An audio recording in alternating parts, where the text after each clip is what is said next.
আজকে শুরু করছি ক্ষেত্রফল সংক্রান্ত উপপাদ্য, যেখানে রয়েছে তোর 4টে মোটামুটি উপপাদ্য রয়েছে, ঠিক আছে? 23, 24, 25, 26। তো আজকে আমরা শুরু করবো হচ্ছে 23 আর 24টাই আজকে আমরা করাবো। তো 23 নম্বর উপপাদ্যে বলা হয়েছে কি, বলা হচ্ছে যে যে সমস্ত সামান্তরিক একই ভূমি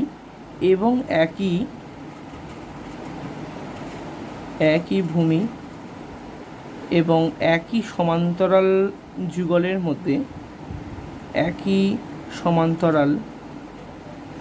যুগলের মধ্যে অবস্থান করবে,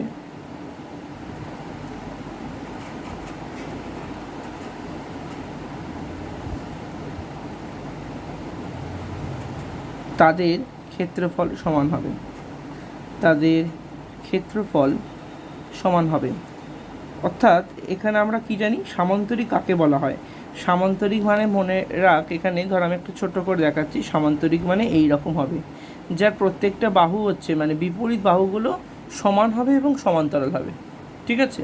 মানে এটার সঙ্গে এটা হচ্ছে সমান্তরাল, আবার এটার সঙ্গে এটা হচ্ছে সমান্তরাল, প্যারালাল হবে, আর প্রত্যেকটার হাইটগুলো হচ্ছে সব সেম হবে, ঠিক আছে?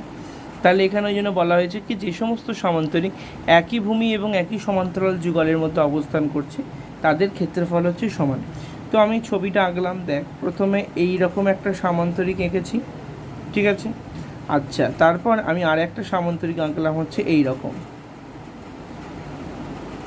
নাম দিলাম হচ্ছে এ বি সি ডি, পর নাম দেবো। তাহলে এই রকম একটা সামান্তরিক হলো, আর একটা সামান্তরিক হবে বি সি ই এফ, এই একটা সামান্তরিক হয়ে গেল। তার মানে দেখ আমাকে কি দেয়া হলো, তাহলে প্রথমে লিখতে হবে কি, প্রদত্ত। তাহলে প্রদত্ততে কি বলা হবে, লেখা হচ্ছে এ B C D O A B E F সামান্তরিক, A B C D O A B E F সামান্তরিক কী ভূমি আছে, কোন ভূমিটার ওপর অবস্থান করছে, বিসির ওপর অবস্থান করছে। তাহলে লিখতে হবে সামান্তরিক একই ভূমি বিসি ও বা এবং একই সমান্তরাল যুগল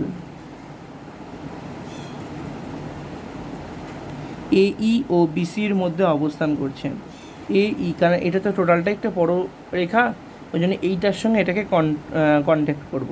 তো এইর সাথে বিসি, তাহলে একই সমান্তরাল যুগল এই ও বিসি এর মধ্যে অবস্থিত।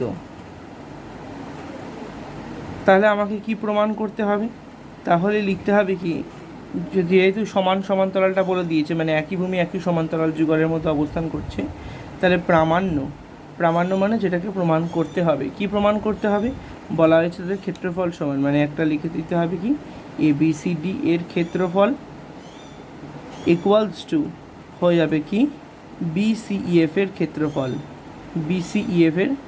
ক্ষেত্রফল। ক্লিয়ার? আচ্ছা, এবার হচ্ছে আমরা প্রমাণে ঢুকবো। প্রমাণের ক্ষেত্রে হলে আমরা কি করে করব, ফার্স্ট অফ অল দেখ, এ বি সি ডি একটা সামান্তরিক, তাই তো? তার মানে প্রথমে আমরা তুলনা করব কি, এ বি সি ডি সামান্তরিকের কি রয়েছে। এ বি সি ডি সামান্তরিকের হচ্ছে এ বির সাথে সিডিটা হচ্ছে কিন্তু প্যারালাল, তাই তো? এ বির সাথে সিডিটা হচ্ছে প্যারালাল, আর এফ হচ্ছে এইটা হচ্ছে তাদের মধ্যে একটা ছেদক বা ভেদক, যেটাই বলিস না কেন। তাহলে এরা যেমন বইতে বলে দিয়েছে ভেদক, তো আমরা তাই বলছি এই ইকুয়াল টু হচ্ছে ভেদক। ধর মনে রাখবি, ধর আমি আরেকটা রাফ একটা জিনিস দেখাচ্ছি, ধর এই দুটো সরলরেখা হচ্ছে আমার প্যারালাল, আমার যদি এর ওপর দিয়ে এরকম একটা কাটা যায়, তাহলে আমরা বলতে পারবো এই দুটো কোণ হচ্ছে অনুরূপ কোণ, ঠিক আছে? সেম টু সেম উল্টো দিক থেকে ধরলাম এইরকম দুটো সমান্তরাল সরলরেখা আছে, আমি তার ওপর দিয়ে এরকম কেটে দিলাম, তার মানে হয়ে যাবে এই দুটো হচ্ছে কিন্তু অনুরূপ কোণ, ঠিক আছে? তাহলে এখানেও দেখ এবিসিডি সামান্তরিকের ক্ষেত্রে ছবিটা এবির সাথে সিডিটা হচ্ছে সমান্তরাল, ই হচ্ছে ভেদক, তার মানে আমি বলতে পারি এইটার সঙ্গে এটা হচ্ছে অনুরূপ কোণ। ক্লিয়ার? তাহলে লিখে দিলাম angle B A F equals to অনুরূপ অ্যাঙ্গেল সি ডি ই, এটা হচ্ছে আমরা 1 নম্বর পেলাম, ঠিক আছে? সেম টু সেমভাবে আর একটা সামান্তরিক দিয়ে বোঝাবো, সেটা কি নাম হবে, বি সি ই এফ সামান্তরিকের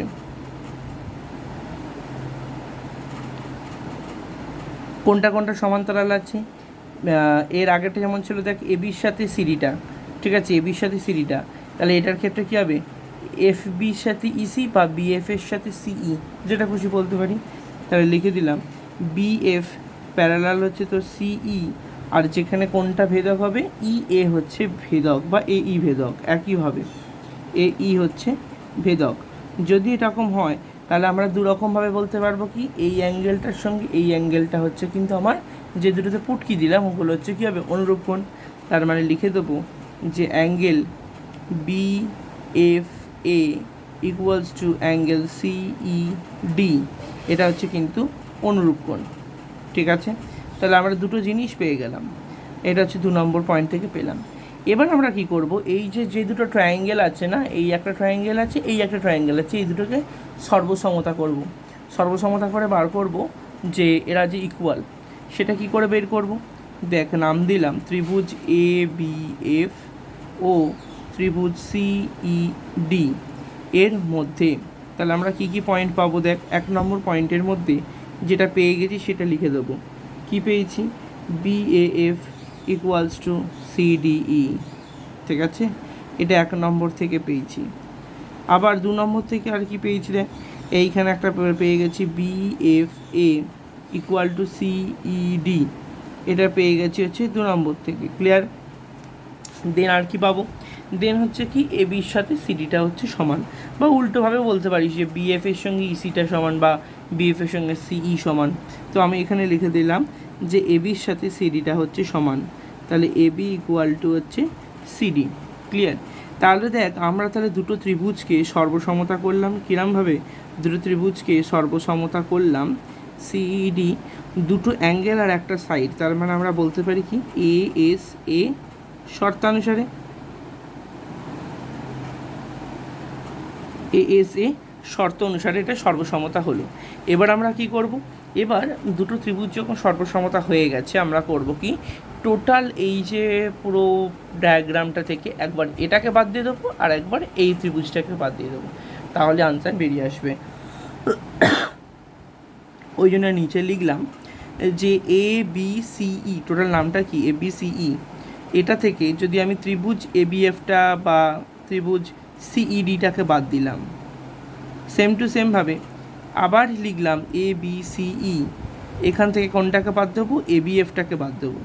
তাহলে ভালো করে দেখ, আমি যদি দেখতে পাই যে এবিসিই মানে টোটাল এই বড় পিকচারটা, এই বড় পিকচারটা থেকে কোনটা বাদ দিতে বলছে, দেখ সিইডি মানে এই ত্রিভুজটা বাদ দিতে বলছে, হাত দিয়ে চাপা দিয়ে দেখ সিইডিটা যদি বাদ দিয়ে দিই তাহলে কি পড়ে থাকছে, এবিসিডি পড়ে থাকছে একটা সামান্তরিক।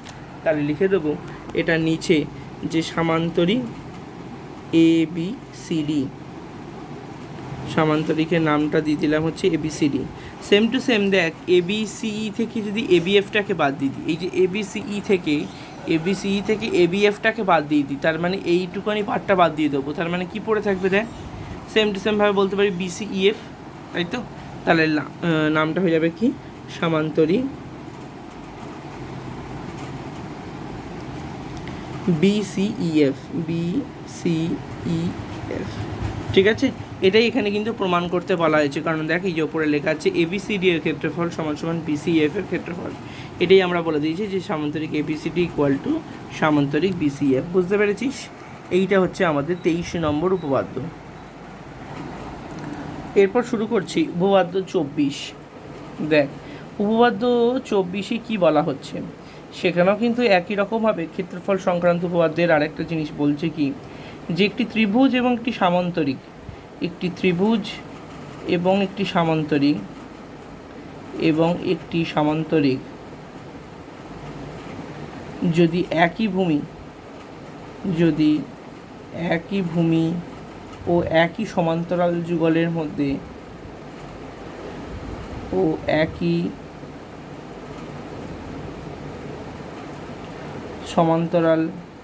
যুগলের মধ্যে অবস্থান করে,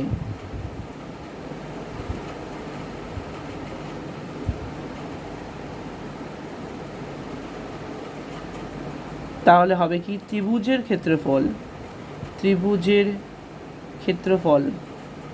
সামান্তরিকের ক্ষেত্রফলের অর্ধেক হবে।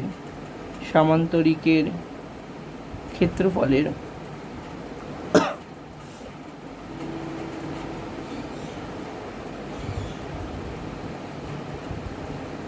অর্ধেক হবে।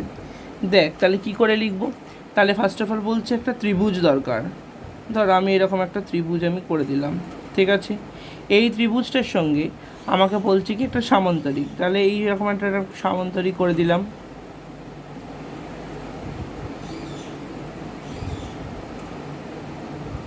ঠিক আছে, তাহলে নামটা দিয়ে দিলাম কি এ বি সি, আর এটা নাম দিলাম এ বি ডি ই। ক্লিয়ার? এবার তাহলে আমি এখানে কি করব, এখানে লেখার পর লিখে দেবো হচ্ছে প্রদত্ত। প্রদত্ততে কি কি হবে? ফার্স্ট অফ অল বলছে যে ত্রিভুজ এ বি সি ও সামান্তরিক কি নাম হবে? এ বি ডি ই। একই ভূমি, ভূমিটার নাম কি হবে? A B. একই ভূমি এ বি ও একই সমান্তরাল যুগল, একই সমান্তরাল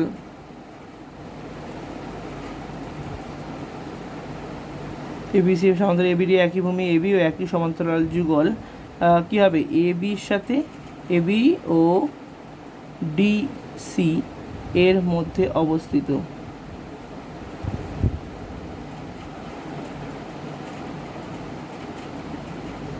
ঠিক আছে, আচ্ছা এবার আমরা কি করব? এবার হচ্ছে প্রামাণ্য, মানে কি প্রমাণ করতে হবে? প্রমাণটা করতে হবে কি, যে ত্রিভুজ এবিসি এর ক্ষেত্রফল কত হবে? এবিসি এর ক্ষেত্রফল হাফ অফ সামান্তরিক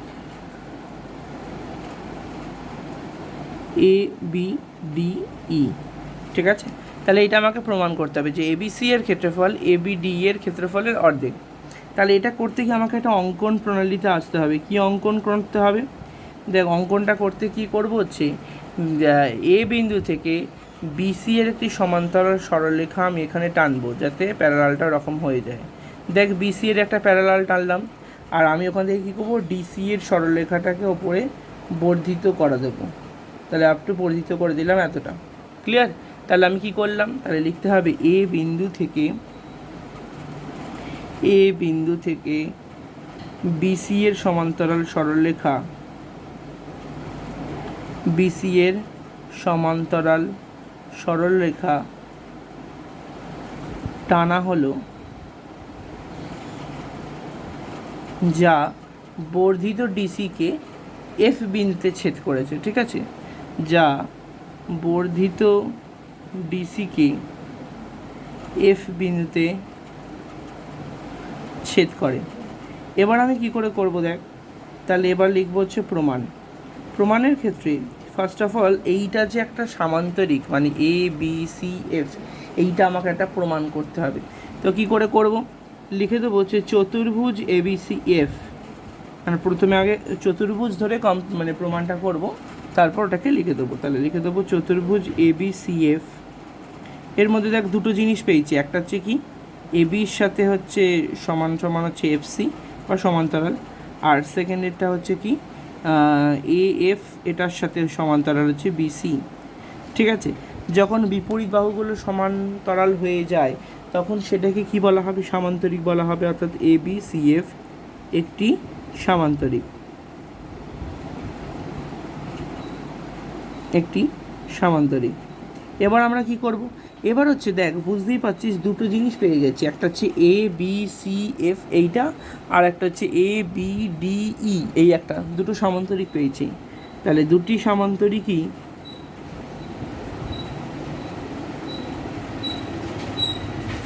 এ বি সি এফ কমা হচ্ছে কি এ বি ডি সি, দুটি সামান্তরিক এ বি সি এফ এবং কমা হচ্ছে এ বি ডি সি, একই ভূমি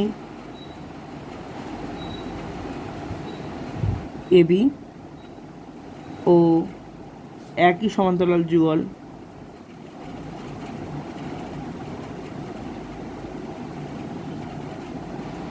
এবং একই সমান্তরাল যুগল কি কি হবে? এবির সাথে এফডি, এবি ও এফডির মধ্যে অবস্থান করছে, এবি ও এফডি এর মধ্যে অবস্থান করছে। বা এর মধ্যে অবস্থিত। তাহলে আমরা কি লিখতে পারি যে এ বি সি এফ এর ক্ষেত্রফল equals to A B D C এর ক্ষেত্রফল। তাহলে কী কী হলো, তাহলে এ বি সি এফ এর সঙ্গে এ বি ডি ই হবে, ঠিক আছে, এটা ভুল লিখে ফেলেছি, এ বি ডি ই হবে এটা। তাহলে এ বি ডি ই এটার মধ্যে কিন্তু অবস্থান করছে, ঠিক আছে। এবার দেখ একটা জিনিস পাবি যে এ বি সি এফ যেটা আমরা করেছি না, এ বি সি এফ সামান্তরিকটার ক্ষেত্রে এসিটা হচ্ছে কর্ণ। তার মানে তো বুঝতে পারছি এই দুটো হাফ হাফ আছে, তাই তো। আমি যদি জামার কোমর থেকে যদি জামাটা কেটে দিই, তার মানে তো দুদিকটা তো সমান লেন্থ হয়ে যাবে না। তো জন্য এ বি সি এফ এর এসিটা হচ্ছে কর্ণ, তার মানে বলতে পারি এটা আর এটা হচ্ছে ক্ষেত্রফল সেম হবে। তাহলে লিখে দেবো কি যে এ বি সি এফ এর এ বি সি এফ এর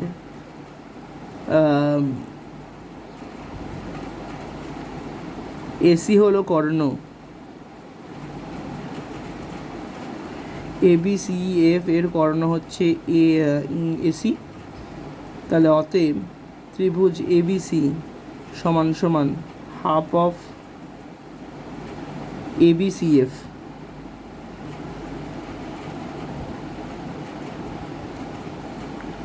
ঠিক আছে, বুঝতে পেরেছিস। তাহলে দেখ এটা তাহলে হাফ হয়ে গেল, তাহলে ত্রিভুজ এবিসি সমান সমান হাফ অফ এবিসিএফ। আমি একটু আগেই দেখ লিখে দিয়েছি এবিসিএফ মানেই হচ্ছে কি এবিডিই। তাহলে আমরা পরের লাইনে গিয়ে কী লিখবো, লিখে দেবো হচ্ছে যে ত্রিভুজ এবিসি, লিখবো হচ্ছে যে ত্রিভুজ ABC equals to half of, ছবিটা ঠিক আর একবার দেখে নে, ছবিটা হচ্ছে কী হবে এ বি ডি ই, এটা হচ্ছে আমাদের ছবিটা হবে half of A B D E, এটা হচ্ছে আনসার, ঠিক আছে। তাহলে এটা নিচে লিখে দিলাম প্রমাণিত, ঠিক আছে। তাহলে ত্রিভুজ এবিসির সঙ্গে এবিডি করে দিলাম, কারণ ওই দুটোর ক্ষেত্রফল সমান, তার মানে হয়ে যাবে কি এটাই হচ্ছে প্রমাণ করতে দিয়েছে, ঠিক আছে। তো এতটাই হলো এই উপপাদ্যের জিনিসটা। আচ্ছা, আজকে আমরা শুরু করব হচ্ছে বৃত্তের ক্ষেত্রফল। বৃত্তের পরিধি আমরা শিখে নিয়েছি, তো সব কটারই সূত্র আমরা আরেকবার করে ঝালাই করে নেব। তো টোটাল এক্ষেত্রে বলা হচ্ছে কি বৃত্তের ক্ষেত্রফল। তাহলে বৃত্তের ক্ষেত্রফল মানে ফুল একটা বৃত্ত, এই বৃত্তের মাঝখান বিন্দুটা থেকে এই বিন্দুটাকে বলা থেকে আর, মানে যেটাকে বলা থেকে কি ব্যাসার্ধ, ঠিক আছে। তাহলে লিখে দিলাম যে ব্যাসার্ধ সমান সমান কত আমরা ধরে থাকি, এটাকে আমরা আর ধরি, ঠিক আছে। তাহলে ব্যাসার্ধ সমান সমান হচ্ছে আর। ক্ষেত্রফল, ক্ষেত্রফল যেটা আমরা আজকে নতুন শিখব সেটার সূত্র হচ্ছে কি পাই আর স্কোয়ার, এইটা হচ্ছে আমার সূত্র পাই আর স্কোয়ার। আর আরেকটা জিনিস কি পরিধি, যেটা বলা হয় পরিসীমা মতো একই জিনিস, তারপর বৃত্তের ক্ষেত্রে পরিধি ধরা হয় 2 পাই আর, এটা হচ্ছে আমার পরিধি, ক্লিয়ার। এবার যদি সেটা যদি অর্ধবৃত্তের ক্ষেত্রে হতো, তাহলে ধর এটা হচ্ছে অর্ধবৃত্ত মানে হাফ একটা বাটির মতো, এটা দিয়ে ফুল এটা সাবানের মতো যদি দেখতে হয়, অনেকে গলানোর সাবান দিয়ে ইউজ করে এবং এর মতো পুরো কভার আপ করে, মানে পুরোটাই সলিড আর কি, তখন এটার ক্ষেত্রে তাহলে এটা কী হবে, তখন এটার নাম হয়ে যাবে অর্ধবৃত্ত, তার নাম হয়ে যাবে কি অর্ধবৃত্ত। তাহলে অর্ধবৃত্তের ক্ষেত্রফল কত হবে, অর্ধবৃত্তের ক্ষেত্রফল হচ্ছে যে এটা ক্ষেত্রফল আগে হয়েছিল তার অর্ধেক, তার মানে আমরা বলতে পারবো কি পাই আর স্কোয়ার বাই হচ্ছে 2, তো এই যে পাই আর স্কোয়ার বাই 2টা হচ্ছে এর ক্ষেত্রফল, ঠিক আছে। আচ্ছা, আর কি কি ধরবো, আরেকটা জিনিস হচ্ছে ধর মেয়েরা হাতের মধ্যে যে চুড়ি পরে, সেই চুড়ির মধ্যে ধর একটা সোনার বালা পড়েছে, ধর এই সোনার বালাটা হচ্ছে একটা হচ্ছে এইরকম, আর তার বাইরেটা তো ডিজাইন করা আছে, আর তোকে হাতটাও ঢোকাতে হবে, তার মানে তোকে এটার জন্য এইরকম করা হলো, ঠিক আছে। তার মানে আমি মাঝখানের পয়েন্টটা থেকে এই যে ছোটোটা যেটুকুনি ডিস্টেন্স সেটাকে ধরে নিলাম স্মলার, ছোটোটা থেকে ক্যাপিটাল বড়োটার জায়গাটা ধরা মানে হচ্ছে কিন্তু ক্যাপিটাল আর, ঠিক আছে। তার মানে এখানে এটাকে বলা হতে পারে যে ফাঁপা অংশ বা ভর্তি অংশ যেটাই বলছে কেন, তাহলে ফাঁপা অংশের ক্ষেত্রফল,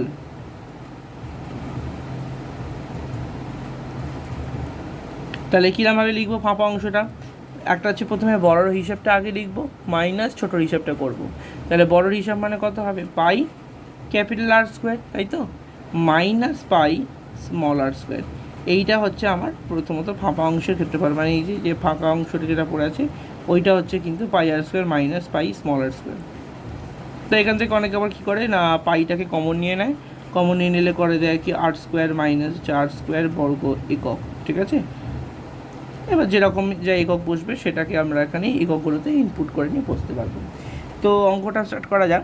তো অঙ্কটাতে প্রথমেই যে অঙ্কটা বলা হয়েছে, ধরো 1 নম্বর অঙ্ক বলছে আমিনা বিবি আজ 2.1 মিটার লম্বা একটা দড়ি দিয়ে গরুটাকে ফাঁকা মাটির সঙ্গে বাঁধলেন। তাহলে 2.1 মিটার হিসাব করে দেখি গরুটা সবথেকে বেশি কতটা জমিতে কাজ করতে পারবে বা খাওয়াটা করতে পারবে।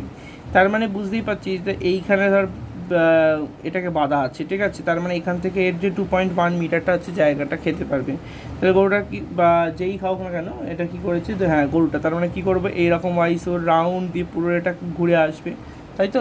আবার সেম দিয়ে ঢুকবে, সেরকম একটা দেওয়া হয়েছে। তো এই জন্য বলছি যে কি যে এটা বলে দিয়েছে 2.1 মিটার লম্বাটি দড়ি দিয়ে করতে হবে। তার মানে এটার ক্ষেত্রে লিখে দিতে হবে যে ব্যাসার্ধ সমান সমান এটা কত হবে, যে 2.1 মিটার।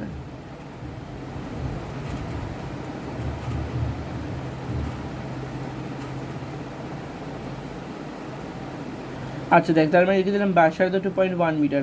তাহলে এরপর লিখবো কি ক্ষেত্রফল। তাহলে ক্ষেত্রফলটা কত আসবে, পাই আর স্কোয়ার মানে এখানে চলে আসবে 22/7 ইন্টু 21/10, মানে ওটাকে করে দিলাম 2.1টাকে ভেঙে করে দিলাম হচ্ছে 21/10। তার মানে 7 দিয়ে কাটলে এটা কত হবে, 3 দিয়ে 22 মানে 66 ইন্টু 21 মানে হয়ে যাচ্ছে কি কত, 66 ইন্টু 21 মানেই হয়ে যাবে আমার 693। নিচে হচ্ছে আমাদের হচ্ছে 50, ঠিক আছে। এটা টোটালটা কাটাকুটি করলেই পাওয়া যাবে। তো আনসার এখানটা হয়ে যাবে কত, 13.86 বর্গ মিটার, ঠিক আছে। যেহেতু পুরো অঙ্কটা মিটারে আছে ওই জন্য আনসারটাও 13.86 বর্গ মিটার লিখে দেবো। ক্লিয়ার। চলে যাবো হচ্ছে তার 2 নম্বর অঙ্ক। 2 নম্বর অঙ্কটা কি বলছে, সুহানা একটা বৃত্ত এঁকেছে যার পরিধি বলেছে 35.2। তার মানে বুঝতে পারছি আমাকে আগে কী বের করতে হবে, পরিধিটা এই ব্যাসার্ধটা বের করতে হবে, সূত্রটা বলে দিয়েছে। তার মানে কী হবে কি 2πr ইকুয়ালস টু আমার যে ভ্যালুটা বলেছে মানে 35.2, ঠিক আছে। এই 2πrটা বলে দিয়েছি 35.2। আচ্ছা এবার এখান থেকে আমরা আর এর ভ্যালুটা পয়েন্ট আউট করে বার করবো। তাহলে লিখে দেবো কি 35.2 ইন্টু 2টা যদি এদিকে হাফ হয়ে নিচে চলে আসবে, আর পাইটার ভ্যালু হচ্ছে কি 22/7, এদিকে আসলে হয়ে যাবে 7/22, ঠিক আছে। আচ্ছা এবার আমাকে এখানে ক্যালকুলেটটা করতে হবে। তো পুরোটা যদি আমরা কাটাকুটিটা করলে আমার চলে আসবে হচ্ছে আর এর ভ্যালুটা, এই আর এর ভ্যালুটা চলে আসবে 28/5, টোটালটা কাটাকুটি করে। তার মানে এটাকে ভাঙলে হয়ে যাবে কত, 5.6 সেন্টিমিটার, ঠিক আছে। এবার আমাকে কি বের করতে বলেছে কি কোয়েশ্চেনটা, যে বৃত্তের ক্ষেত্রফলটা কত হবে। তাহলে বৃত্তের ক্ষেত্রফল আমাকে কি করতে হবে, এই ব্যাসার্ধটাই কাজে লাগাতে হবে। তাহলে লিখে দেবো হচ্ছে কি ক্ষেত্রফল সমান সমান কত হবে, ক্ষেত্রফল সমান সমান হচ্ছে কি পাই আর স্কোয়ার। পাই মানে হচ্ছে কত 22/7 ইন্টু আর মানে হচ্ছে কত, আর মানে হচ্ছে একটু আগে বের করলাম 5.6 ইন্টু 5.6, ঠিক আছে। তার মানে এই টোটাল জিনিসটাকে গুণ করে আমাকে নিচে লাগাতে হবে। যেমন দেখবি হচ্ছে কত হয়েছে 98.56, নিচে হচ্ছে 100। তো এটা হচ্ছে তোমার বর্গ সেমি। তাহলে এ কত হবে 98.56 বর্গ দরকার নেই, এটাই হয়ে যাচ্ছে আনসার, ঠিক আছে। 98.56 বর্গ সেমি, ঠিক আছে।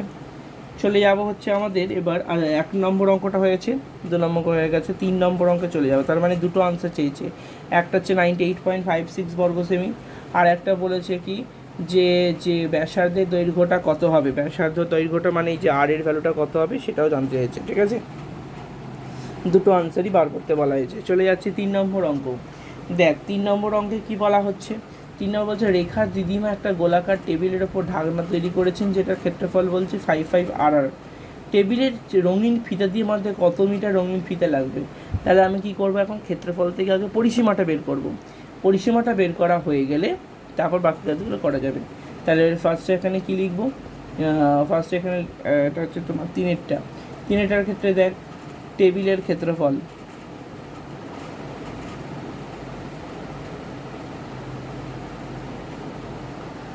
ক্ষেত্রফল, কত হবে পাই আর স্কোয়ার।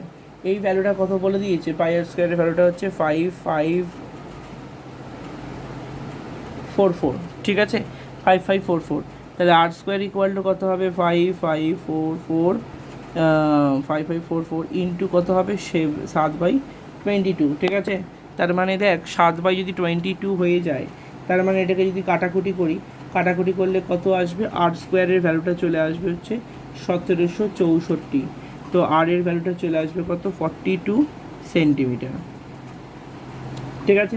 তাহলে এইটা যদি 42 সেন্টিমিটার হয়, তাহলে প্রশ্ন কী করেছে, রঙিন ফিতাকে কত দৈর্ঘ্যের রঙিন ফিতা দিয়ে আনতে হবে, ঠিক আছে। কত দৈর্ঘ্যের রঙিন ফিতাটা হবে সেটা আমাকে বার করতে হবে। তার মানে কী বের করব, পরিসীমা, ঠিক আছে।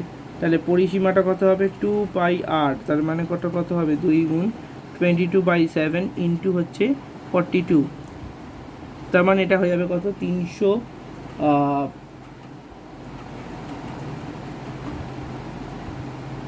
7 দিয়ে কাটলাম 6, 6 দুগুণে 12, 12 দুগুণে হচ্ছে 24, হ্যাঁ 26, 264 বর্গ মিটার, ঠিক আছে। তাহলে এইটা হচ্ছে এই শুধু না পরিসীমা চেয়েছে, তার মানে শুধু আনসার আসবে কি 264 মিটার। আচ্ছা প্রশ্নটা দেখতে, প্রশ্নটা আছে কিন্তু সেন্টিমিটারে, তার মানে এটাও যদি সেন্টিমিটারে হয় এটাও কিন্তু সেন্টিমিটারই হবে। তাহলে উত্তরটা কী হবে, তাহলে নির্ণেয় দৈর্ঘ্য সমান হচ্ছে কত 264 সেন্টিমিটার। বুঝতে পেরেছিস কী করে হলো। চলে যাব হচ্ছে কিন্তু আমরা 4 নম্বর অঙ্ক। তাহলে প্রথমে একটা টেবিলের ক্ষেত্রফলটা বের করে নেব, তারপর পরিসীমাটা বের করে নেব, তারপর হচ্ছে দৈর্ঘ্যটার ক্ষেত্রে 264 সেন্টিমিটার হবে আনসার, ঠিক আছে। তো চলে যাব হচ্ছে তার পরের অঙ্ক 4-এরটাতে। আচ্ছা দেখ 4-এরটা করছি। 4-এর অঙ্কটা দেখ বলছে, আমাদের পাড়ার বৃত্তাকার খেলার মাঠটি বেড়া দিয়ে ঘিরতে প্রতি মিটার 21 টাকা হিসাবে খরচ পড়ছে 924 টাকা। তার মানে বুঝতেই পারছি যে 21 টাকা হিসাবে যদি খরচ পড়ে 924 টাকা, তাহলে 924কে যদি আমি 21 দিয়ে ভাগ করি, তাহলে এটা কী বেরোবে, পরিধিটা চলে আসবে, মানে বৃত্তাকার মাঠের চারদিকটা। তাহলে লিখে দিলাম যে পরিধি সমান কত হবে 924 বাই হচ্ছে 21, আনসারটা কিসে বেরোবে, মিটারেই বেরোবে, ঠিক আছে। 924/21 যদি এটা কাটাকুটি করি আমার আনসার আসবে 44 মিটার, ঠিক আছে। এটা কি বেরোলো হচ্ছে পরিধিটা পেরিয়ে গেছে। বার করতে বলেছে ঢাকনার চারদিকটা রঙিন ফিতা দিয়ে বাঁধবি, দিদিমাকে কত দৈর্ঘ্যে রঙিন ফিতে দিতে হবে। তার মানে এবার কি করব, এবার এটাকে বার করতে হবে হচ্ছে আমার ব্যাসার্ধটা বের করার চেষ্টা করব, ঠিক আছে। আচ্ছা ব্যাসার্ধটা হচ্ছে কী হবে,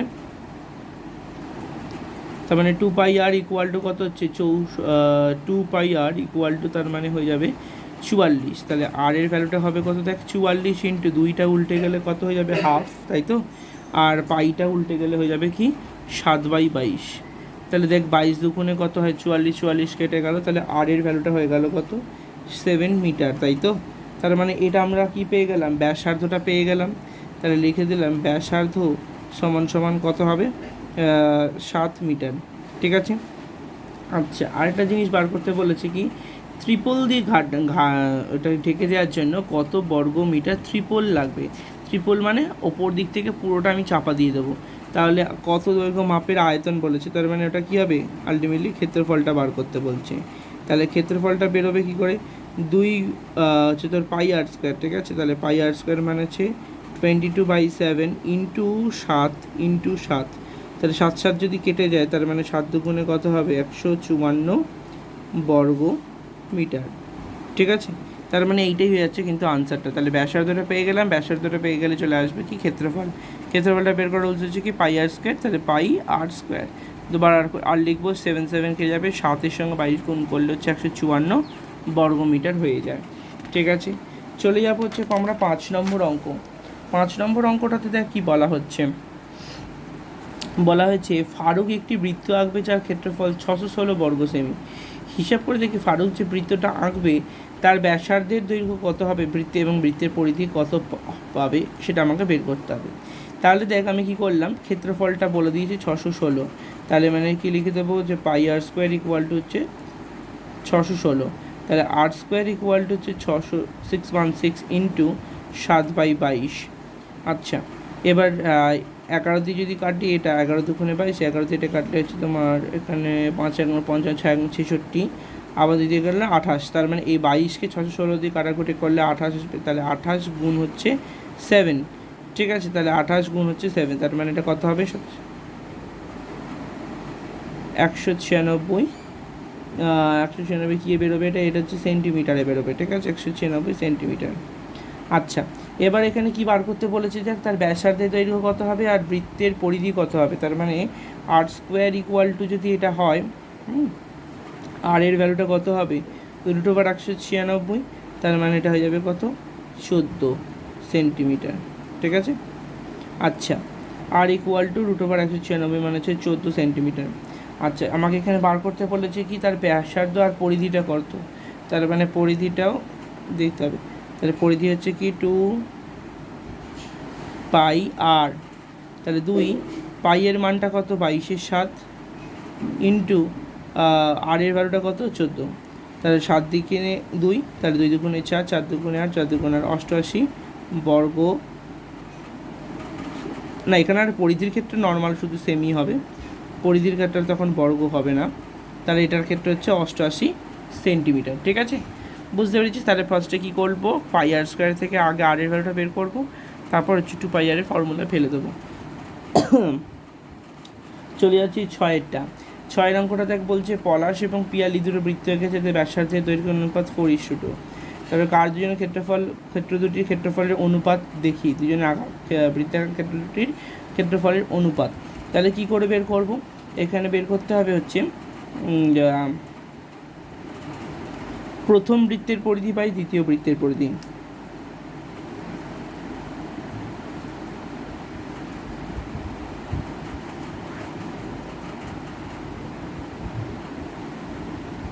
নিচে লিখলাম তৃতীয় বৃত্তের পরিধি, তাহলে ওপরটা কত যাবে πr1², নিচটা যাবে কি πr2²।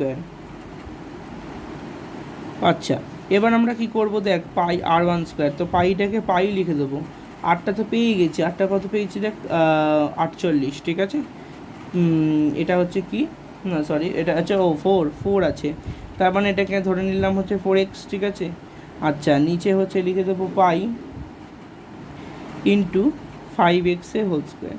তাহলে আমি যদি গুণ করি এটা কত হবে, পাই 4 4 16x², এখানে হবে কত পাই, এখানে 5 5 25x²।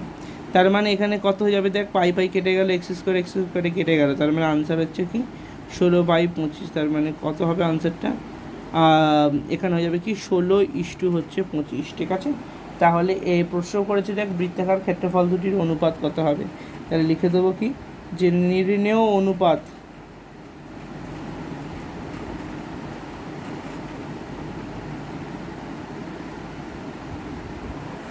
ঠিক আছে, তাহলে হয়ে গেল কি নির্ণেয় অনুপাত সমান সমান হয়ে যাচ্ছে কত 16:25। ঠিক আছে, তো এই পর্যন্তই কিন্তু আজকে আমাদের অঙ্ক করানো ছিল, আমি করিয়ে দিলাম। আজকের ডেট হচ্ছে